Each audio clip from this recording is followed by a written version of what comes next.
चेन्नई को मिली है इस सीज़न की तीसरी जीत और भाई कोलकाता को मिली है इस सीज़न की छठी हार। कोलकाता के लिए अब रास्ता काफ़ी कठिन हो चुका है क्योंकि आप 15 पॉइंट्स तक पहुंचोगे। ऑलरेडी 2-3 टीमें वहां पे बैठी हुई है 15 पॉइंट्स पे, तो भाई आपके लिए ऑलमोस्ट रास्ता खत्म हो चुका है ऐसा मैं कहूँगा, क्योंकि आप कितनी भी कोशिश कर लो आप टॉप 4 में नहीं जा पाओगे। वहीं चेन्नई की बात करें तो अगले साल के बारे में सोचना ऑलरेडी इन्होंने शुरू कर दिया होगा। अब जो भी ये टीम खिलाएंगे, जिस भी खिलाड़ी को मौका देंगे, वो अगले साल के बारे में सोच के ही देने वाले हैं। तो महेंद्र सिंह धोनी अब पिछली बार भी मार रहे थे, इस साल भी मार रहे हैं, शायद अगले साल भी आपको छक्के मारते हुए नजर आ जाएंगे। इस मैच को भी भाई ने छक्का मार के खत्म किया। आंद्रे रसल का वेट किया, उनको पता था लास्ट ओवर वही डालने वाले हैं, तो भाई वही आते हैं, पहली यॉर्कर मिस होती है उस पर छक्का लगा देते हैं माई भाई और इस मैच को खत्म कर देते हैं। अब भाई कोलकाता की बात करो, अपने घर पे खेल रहे थे भाई आप, लेकिन आपको थोड़ा प्लान करना चाहिए था। आई थिंक आखिर में जाके आपको समझ में आया होगा कि आप एक फास्ट बॉल एक्स्ट्रा खिला सकते थे, एक फास्ट बॉलर को खिला सकते थे, लेकिन आपने नहीं खिलाया। आपने मोइन अली की तरफ गए, उनकी भी उतनी ज़्यादा बॉलिंग आपने करवाई नहीं और उतनी अच्छी बॉलिंग उन्होंने करी भी नहीं। लास्ट में आपको थोड़ा सा तो समझ में आया होगा कि यहाँ पे अगर नोकिया होते जहाँ फिर स्पेंसर जॉनसन होते तो शायद कुछ रिजल्ट हो सकता था, लेकिन यहाँ पे कुछ नहीं हो पाता है।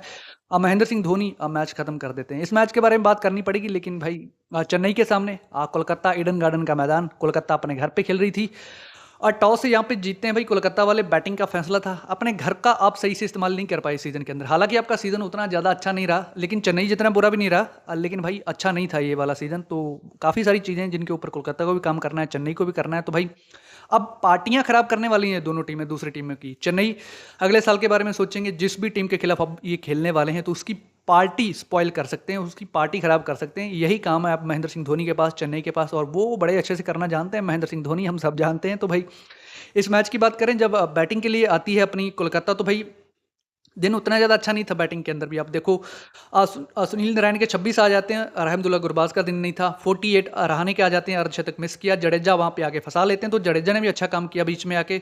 रघुवंशी का दिन नहीं था। नूर अहमद का कहर यहाँ पे ढहता हुआ नजर आया कोलकाता के मैदान पे। मनीष पांडे को मौका दिया था, 36 रन की पारी आती है और रसल आके लास्ट में पिटाई कर देते हैं, 38 वो बना देते हैं। तो भाई रसल आते हैं तो फिर गेंद बाहर जाना तय है, और वही करके दिखाया। रिंकू का बल्ला नहीं चलता है, रमनदीप अच्छा नहीं करते हैं, नूर अहमद सबको फंसा लेते हैं यहाँ पे। तो भाई कोलकाता कैसे ना कैसे करके, आई थिंक रहाणे की पारी के चलते हुए आप एक ठीक ठाक टोटल तक पहुंचते हो 179। आई थिंक ये पार स्कोर नहीं है कोलकाता के मैदान के ऊपर। यहाँ पे 200-250 बनना चाहिए था भाई, अगर आपको चेन्नई को रोकना था। और चेन्नई ने 2019 के बाद आई थिंक ये चेज़ किया सफलतापूर्वक, और भाई आई थिंक चेज़ के अंदर फंस रहे थे इस सीज़न के अंदर, लेकिन यहाँ पे ठीक ठाक मुश्किलें आई चेन्नई को। नो डाउट जो सीज़न के अंदर चल रहा था वहीं इस मैच के अंदर होता है, लेकिन आखिरकार महेंद्र सिंह धोनी छक्का लगा के इस मैच को खत्म करते हैं। लेकिन भाई यहाँ पे मैं बात करना चाहूँगा जडेजा के बारे में, क्योंकि भाई चेन्नई के लिए आईपीएल के अंदर सबसे ज़्यादा विकेटें अब इनके पास हो चुकी हैं। तो चेन्नई के लिए 141 विकेट्स इनके पास हैं, ब्रावो नंबर 2 पे आते हैं, 140 विकेटें उनके पास हैं। लेकिन जडेजा के पास सबसे ज़्यादा इस वक्त तो विकेट टेकर हैं ये चेन्नई के लिए आईपीएल के अंदर। तो भाई इन्होंने बहुत अच्छा करके दिखाया। यहाँ पे नूर अहमद का दिन था, 4 विकेट इनको मिलती है, तो ये पर्पल कैप छोड़ने का नाम नहीं ले रहे हैं। 4 विकेट इनको मिलती है, जडेजा को 1 विकेट मिल जाती है, कंबोज को 1 विकेट मिलती है, बाकी सबका खाता खाली रहता है। पथिराना को विकेटें नहीं मिल पा रही हैं। तो भाई ये थोड़ा सा, अब तो अगले साल के बारे में सोच ही रहे हो, तो भाई इसके ऊपर भी थोड़ा बात कर लेना भाई। अब जब करोगे तो फिर जब चेज की बारी आती है चेन्नई की, तो ओपनर दोनों रन नहीं बना पाते हैं। कॉनवे को मौका मिला था, आप मात्रे आते हैं, दोनों का अच्छा नहीं होता है। उर्वल पटेल भाई नया लड़का है, रिप्लेसमेंट के तौर पे आए हैं, इन्होंने अपना थोड़ा दमखम दिखाया। 11 में 31, 1 चौका और 4 छक्के लगाए, तो इनके पास ताकत है, इनके पास वही वो कंट्रोल है गेम को चलाने वाला। तो आई थिंक अगले साल के लिए सोचो, इस लड़के को ज़्यादा से ज़्यादा मौके दो, और ये अच्छा करेगा आपके लिए, चेन्नई के लिए। और भाई अच्छी चीज़ है, अब यंग लड़कों की तरफ सोचना चेन्नई ने चालू किया है, ये बड़ी अच्छी खबर है चेन्नई के लिए। और भाई महेंद्र सिंह धोनी शायद 1 साल खेलेंगे, 2 साल और खेल जाएंगे, उसके बाद में आपको यंग टीम चाहिए चेन्नई को, तो वो आपको थोड़ा बिल्ड करना पड़ेगा अंडर महेंद्र सिंह धोनी। और धोनी साहब अच्छा करते हैं, हम सब जानते हैं, उनको पता है किसको खिलाना है किसको नहीं खिलाना, सब कुछ जानते हैं। अश्विन जडेजा इन दोनों को ऊपर रखा जाता है, दोनों का बल्ला प्रॉपर नहीं चलता है। डिवाल्ड ब्रेविस एक बार फिर से आते हैं, 52 रन की पारी आ जाती है, 25 गेंदों के अंदर 4 चौके और 4 छक्के लगाते हैं। तो ये भी आपकी अगले साल की इन्वेस्टमेंट है, क्योंकि इनके ऊपर भरोसा करो, ये अच्छा करेंगे, अगले साल भी आपके लिए अच्छा करेंगे। अब मिनी एबीडी इनको कहा जाता है, और भाई ये हर मैच के अंदर करके दिखा रहा है। 2 मैचों के अंदर 2 अर्धशतक लगा चुके हैं, तो भाई साहब के पास ताकत है भाई, नो डाउट, और अच्छा कर रहे हैं। शिवम दुबे भाई लास्ट में नहीं लग रहे थे शॉट इनसे भी, आई थिंक बॉलिंग ठीक ठाक ही थी कोलकाता की, इतनी कोई बड़ी बॉलिंग नहीं थी, लेकिन शॉट इनसे भी नहीं लग पा रहे थे। रिंकू हर जगह पहुंच जाते थे, जहां ऊपर गेंद जाती है रिंकू नीचे खड़े मिलते थे, हर कैच वही पकड़ रहे थे भाई। शिवम दुबे 45, जब तक ये खड़े रहे महेंद्र सिंह धोनी ने कोई शॉट नहीं मारा, उनको पता था ये है ये मार लेगा। लेकिन भाई 40 में 45 नॉट इनफ इनिंग, ठीक ठाक, मतलब आप पार पहुंचाने की कोशिश ही कर रहे थे। यहाँ पे 3 चौके और 2 छक्के लगाते हैं एमएसडी।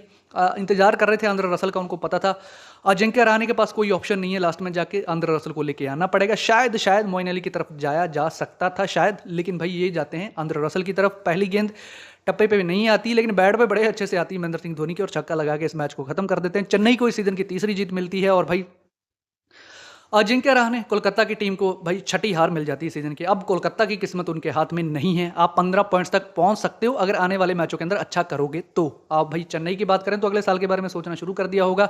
जितने भी यंग लड़के हैं, जितने भी आप बेंच पे लड़के बैठे हुए हैं, सबको मौका दो और सबकी पार्टी स्पॉइल करने का इनके पास मौका है, और ये बड़े अच्छे से करना जानते हैं। तो भाई देखते हैं क्या होता है, लेकिन चेन्नई के लिए सब कुछ खत्म है, कोलकाता के लिए भी ऑलमोस्ट रास्ता बंद हो चुका है। तो भाई प्लेऑफ्स की रेस अभी भी जारी है, अभी भी कहानी काफ़ी ज़्यादा टफ है, लेकिन भाई ठीक है, जो भी चल रहा है ठीक है। लेकिन यहाँ पे केकेआर 15 तक पहुंच सकती है भाई। आरसीबी 16 पे खड़ी हुई है, पंजाब 15 पे ऑलरेडी है, जीटी 16 पे है, मुंबई 14 पे है, तो टफ तो रहने वाला है। लेकिन कोलकाता का अब कुछ नहीं हो सकता भाई। अगले साल के बारे में सोचना शुरू कर सकते हो आप, ऑलमोस्ट ऐसा ही मैं कहूँगा। वैभव अरोड़ा इनके ऊपर भरोसा जताया जा रहा है, लेकिन ये डेथ के ओवर इनके लिए नहीं बने भाई। लास्ट में पिटाई इनकी होती है, प्रॉपर टप्पे पे नहीं आ रही थी बॉल, और भाई वाइड डाल रहा था लड़का, लेकिन विकेट शिवम दुबे की इनको मिलती है। लेकिन ये डेथ के स्पेशलिस्ट नहीं है। आप आई थिंक आप रियलाइज़ हुआ होगा लास्ट में जाके अजिंक्य रहाणे को, शायद यहाँ पे आप नोकिया को रख सकते थे, या फिर आप स्पेंसर जॉनसन की तरफ भी जा सकते थे। तो भाई डिसाइड करना था आपको जब आप टीम खिला रहे थे, लेकिन आप मोइन अली की तरफ गए, लास्ट का ओवर उनसे डलवाया भी नहीं आपने।